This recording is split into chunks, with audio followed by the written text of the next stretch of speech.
সনাতন ধর্ম পৃথিবীর সর্বপ্রথম ও সর্বশ্রেষ্ঠ ধর্ম।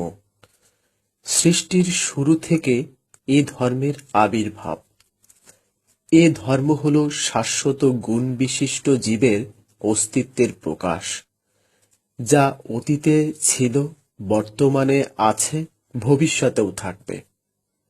তাই সনাতন ধর্ম দর্শন বর্তমানে প্রতিটি জীবের অস্তিত্বের সাথে অঙ্গাঅঙ্গিভাবে যুক্ত আছে।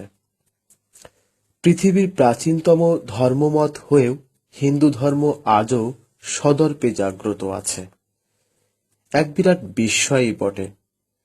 সনাতন ধর্ম ও দর্শনের সাবলীলতার জন্যে আজ পৃথিবীর সংঘাতময় জাতিসমূহ হিন্দু ধর্মের প্রতি আকৃষ্ট হচ্ছে।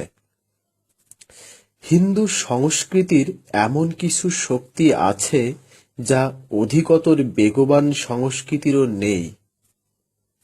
আমেরিকায় বিশ্ব ধর্ম সভায় স্বামী বিবেকানন্দ 1893 সালের 11 সেপ্টেম্বর বেদ, গীতা ও রামায়ণ থেকে সেই শক্তি দর্শন ও মানবতার কথা তুলে ধরে সনাতন ধর্মকে পৃথিবীর সর্বশ্রেষ্ঠের স্থান দেন।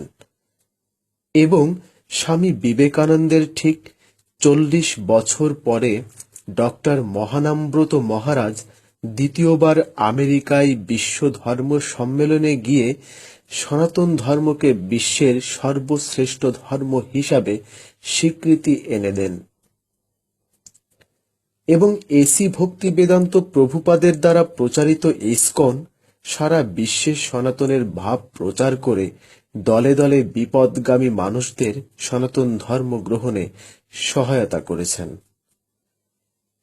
সনাতনী সংবিধান বিশ্ব শান্তির সংবিধান এবং গণতান্ত্রিক, যেখানে ব্যক্তির নির্দেশ বা মত চলে না।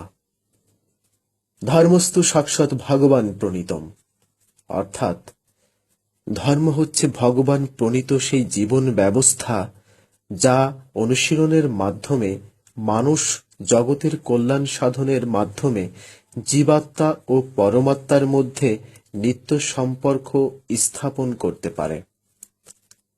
তাই সনাতন ধর্ম অবলম্বীরা ঈশ্বরের কাছে প্রার্থনা করে অসত্যমাম সৎগময়ম তমসমা জ্যোতির্ময়ম মৃত্যুরমাম অমৃতগময়ম, অর্থাৎ আমাকে অসত্য থেকে সত্য নিয়ে যাও, অন্ধকার থেকে আলোতে নিয়ে যাও, মৃত্যু থেকে অমৃত লোকে নিয়ে যাও।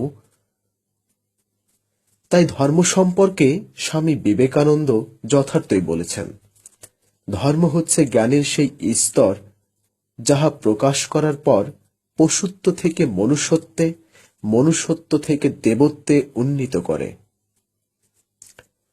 একমাত্র সনাতন ধর্ম বিশ্বের সকল জীবের মঙ্গল কামনায় সকল ধর্মীয় অনুষ্ঠানে প্রার্থনা করে থাকে।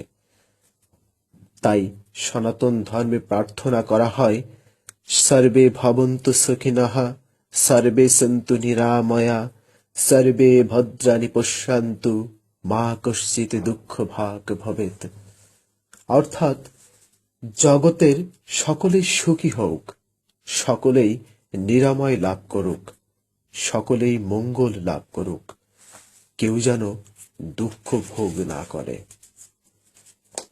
এভাবেই সনাতন ধর্ম অবলম্বীরা পৃথিবীর সকল মানুষ এবং সকল জীবের মঙ্গল কামনা করে। সনাতন ধর্মে এই উদারতা আছে বলেই একে সর্বশ্রেষ্ঠ ধর্ম বলা হয়, যা অন্য কোনো ব্যক্তিকেন্দ্রিক মতের মধ্যে নেই। অন্য সকল ধর্ম মানুষের বাইরের রং, চুল, দাড়ি ইত্যাদি কিছু খুঁটিনাটি বিষয়ের উপর দাঁড়ানো, কিন্তু সনাতন ধর্মে বেদে বলছে আত্মানম বিদ্ধি, আত্মাকে পান, অর্থাৎ নিজেকে জানো। এখানে বাইরের নয়, ভেতরের সংস্কার। ইসলাম ধর্ম প্রবর্তক হযরত মুহাম্মদের জন্ম 570 খ্রিস্টাব্দে এবং 610 সনে সে নবুয়ত লাভ করার পর থেকে ইসলাম ধর্ম প্রচার শুরু করেন। খ্রিস্ট ধর্ম প্রবর্তক যীশু খ্রিস্টের জন্ম আজ থেকে 2014 বছর পূর্বে। তাই খ্রিস্ট ধর্মের বয়স 2014 বছর। বৌদ্ধ ধর্ম প্রবর্তক গৌতম বুদ্ধের জন্ম খ্রিস্টপূর্ব 500 অব্দে নেপালের লুম্বিনী গ্রামে। তাই বৌদ্ধ ধর্মের বয়স 2512 বছর। সনাতন ধর্ম প্রকৃতি প্রবর্তিত ধর্ম, যা সৃষ্টির পর থেকে আজ পর্যন্ত বর্তমান, যা পূর্বে ছিল, এখনো আছে ও ভবিষ্যতেও থাকবে।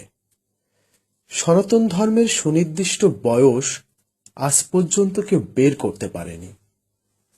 ভগবান শ্রীকৃষ্ণ জন্মগ্রহণ করেছিলেন 5539 বছর পূর্বে দ্বারকা নগরীতে, যা বর্তমানে গুজরাট রাজ্যের দক্ষিণে অবস্থিত।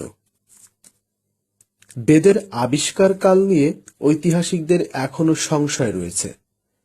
ধরা হয় খ্রিস্টপূর্ব 7500 অব্দে বেদ লিপিবদ্ধ করা হয়।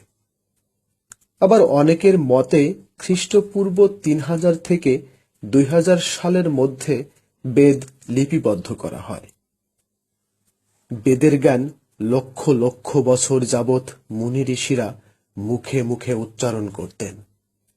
তাই সনাতন ধর্মের নির্দিষ্ট বয়স নির্ধারণ করা অসম্ভব। স্রষ্টা যদি একজনই হবে এবং ধর্ম যদি আবশ্যক হয়, তাহলে অবশ্যই সৃষ্টির প্রারম্ভেই একটি ধর্মই প্রণীত হয়েছে, আর সেটাই সনাতন ধর্ম।